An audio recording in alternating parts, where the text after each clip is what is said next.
If you're experiencing login errors on Bank of America's website or app, follow these steps to troubleshoot and resolve the issue.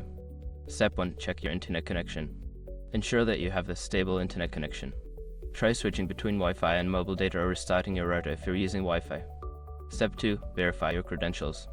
Double-check your username and password for any typos. Ensure that caps lock is off and that you're entering the correct case-sensitive information. Step 3. Clear cache and cookies. Clear your browser's cache and cookies, or, if using the app, clear the app's data. This can resolve issues caused by outdated or corrupted files. Step 4. Update your app or browser.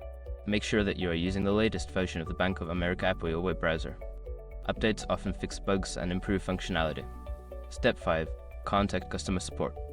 Before starting recovery, use the sroc.com link in the description to open the account recovery checklist generator and make sure your verification details are ready. By following these steps, you should be able to resolve any login errors you encounter. If problems continue, don't hesitate to seek help from customer service.